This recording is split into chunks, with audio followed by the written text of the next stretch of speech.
कहा जाता है कुछ लोग इतिहास नहीं लिखते लेकिन इतिहास को जीते हैं। उनके नाम किताबों में कम मिलते हैं पर उनके कर्म समय की नींव में दर्ज होते हैं। दिल्ली की एक सर्द रात थी। ठंडी हवा में एक बड़ा सा बंगला शांत खड़ा था। अंदर रोशनी जल रही थी। कमरे में बैठे थे कुछ लोग, कुछ घायल, कुछ थके हुए और कुछ अंग्रेजों से बचते हुए। ये कोई आम घर नहीं था, यह था दीवान निवास और इसके स्वामी थे एक पक्के आर्य समाजी परोपकारी लाला दीवान चंद जी। कोई राजा नहीं थे वे, ना ही कोई मंत्री, और किसी आंदोलन के मंच पर भाषण भी नहीं देते थे। फिर भी भारत की आजादी की लड़ाई में उनका ये घर था एक गुप्त युद्ध क्षेत्र। आजादी के इस गुमनाम नायक के किस्से दिलचस्प हैं। नमस्ते जी, मैं हरप्रीत कौर स्वागत करती हूँ आपका। 24 सितंबर 1885 का दिन था। झेलम जिले के सैदपुर गांव में गोकुल चंद के घर एक बालक ने जन्म लिया। पिता ने उसका नाम रखा दीवान चंद और माता मथुरा देवी स्नेह से उसे चंदा कहकर पुकारती थी। आर्थिक तंगी थी लेकिन माता पिता के स्नेह में दीवान का बचपन आनंद से गुजर रहा था। लेकिन अचानक इस परिवार पर दुखों का पहाड़ टूट पड़ा। माता और फिर कुछ ही वर्षों बाद पिता के देहांत के साथ ही नन्हा दीवान अनाथ हो गया। 8 साल की छोटी सी उम्र थी और जीवन की चुनौतियां बहुत बड़ी। ईश्वर की कृपा और अपनी धैर्य शक्ति के सहारे यह बालक कठिनाइयों से जूझता हुआ धीरे धीरे किशोर अवस्था तक पहुंच गया। गुजर बसर के लिए कभी वे मजदूर बने तो कभी मुंशी। नमक की भारी बोरियां तक उठाई पर अपने भाग्य को लेकर उन्होंने कभी किसी से शिकायत नहीं की। संघर्षों ने ही उनके भीतर आत्मनिर्भरता, अनुशासन और सेवा भाव को मजबूत किया। रोजी रोटी कमाते हुए भी दीवान चंद ने नैतिक मूल्यों से कभी समझौता नहीं किया। इन्हीं विचारों ने उन्हें आर्य समाज के सिद्धांतों की ओर आकर्षित किया। वेदों की शिक्षाएं, नारी सम्मान और जाति भेद का विरोध, इन आदर्शों ने उनकी आत्मा को गहराई से स्पर्श किया। उन्होंने समझ लिया कि समाज की सच्ची सेवा विचारों में परिवर्तन लाकर ही संभव है। और यहीं से दीवान चंद जी का जीवन केवल उनका निजी जीवन नहीं रहा, वह समाज के लिए समर्पित हो गया। अपने महत्वाकांक्षी और परिश्रमी स्वभाव से प्रेरित होकर दीवान चंद जी ने स्वयं का व्यवसाय शुरू करने का निश्चय किया। श्रम की गरिमा में उनका अटूट विश्वास था। वे हर काम को समान सम्मान देते थे और किसी भी पेशे को ना तो ऊंचा मानते थे ना ही नीचा। जम्मू में पुल निर्माण के लिए उन्होंने अपने स्वतंत्र उद्यम के रूप में एक छोटा सा सिविल कार्य अनुबंध लिया। इस परियोजना में वे केवल ठेकेदार और ओवरसियर ही नहीं थे बल्कि स्वयं श्रमिक और लेखाकार की भूमिका भी निभा रहे थे। और इसी कारण वे न्यूनतम खर्च में कार्य को सफलतापूर्वक पूरा कर गए। यही लगन और ईमानदारी उनकी पहचान बन गई। उन्होंने फिर कभी पीछे मुड़ के नहीं देखा और व्यापार में दिन दुगनी रात चौगुनी प्रगति की। हर ओर उनके नाम की चर्चा होने लगी। अब दीवान चंद लाला दीवान चंद के नाम से पहचाने जाने लगे थे। नमक, लोहा, चूना, पत्थर, खनन और अनेक व्यवसायों में उन्होंने उल्लेखनीय सफलता प्राप्त की। इतनी संपत्ति अर्जित की कि लोग कहने लगे लाला दीवान चंद लोहे को सोना और चूना पत्थर को चांदी में बदल देने की कला जानते हैं। लाला जी की एक विशेषता और भी थी। वे जितनी ऊंचाइयां छूते उतने ही विनम्र बने रहते।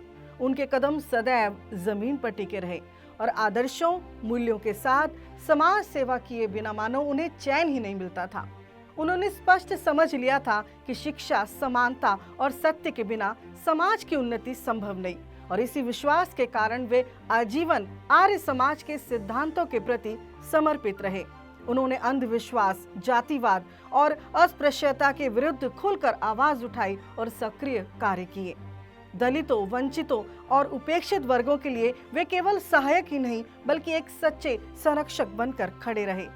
उस समय अस्पृश्यता यानी छुआछूत समाज की कटु वास्तविकता थी। ऐसे दौर में लाला दीवान चंद ने एक ऐसा कार्य किया जिसकी चर्चा वर्षों तक होती रही।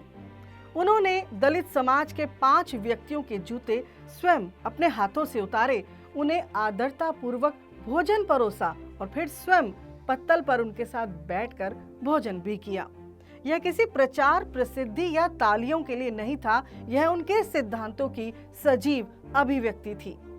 वे मानते थे कि भेदभाव के साथ कभी भी एक सशक्त और संगठित समाज का निर्माण नहीं हो सकता। महर्षि दयानंद सरस्वती से कभी ना मिलने के बावजूद लाला दीवानचंद उनकी शिक्षाओं से प्रेरित हुए और भारत के स्वतंत्रता सेनानियों की गतिविधियों को गुप्त रूप से आर्थिक रूप से समर्थन देना शुरू कर दिया और एक गुमनाम राष्ट्र सेवक की तरह सबका साथ देते रहे। लाला दीवानचंद की आत्मीय श्रद्धा स्वामी श्रद्धानंद से गहराई से जुड़ी थी। जब भी स्वामी जी दिल्ली आते, लाला जी उनकी सेवा को अपने जीवन का परम सौभाग्य मानते थे। 1926 में जब स्वामी श्रद्धानंद जी की हत्या हुई तो सबसे पहले पहुंचने वालों में लाला दीवानचंद थे। स्वामी जी का सिर उनकी गोद में था। उस क्षण उन्होंने निर्णय लिया, अब यह लड़ाई और तेज होगी। एक दिन चांदी चौक के चावड़ी बाजार में प्रवचन चल रहा था। बारिश आ गई, भीड़ बिखर गई। किसी ने कहा, काश कोई बड़ा हॉल होता। ये शब्द लाला दीवानचंद जी के दिल में उतर गए। उन्होंने अपनी वसीयत में एक विशाल सभागृह का प्रावधान कर दिया और लाला जी की मृत्यु के बाद हॉल बनकर तैयार हुआ था और इसे आज भी दीवान हॉल के नाम से जाना जाता है। यही स्थान बाद में आर्य समाज और राष्ट्रवादी विचारों का महत्वपूर्ण केंद्र बना।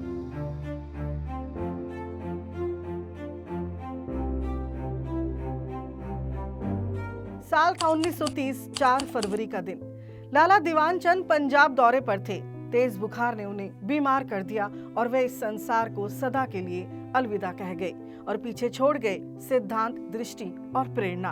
वर्तमान में महान दानी लाला दीवानचंद जी के सात्विक दान से बने चांदी चौक में स्थित आर्य समाज दीवान हॉल चावड़ी बाजार अपनी गरिमा के अनुसार वैदिक धर्म के प्रचार प्रसार और सामाजिक सुधार व सहयोग में महत्वपूर्ण योगदान दे रहा है।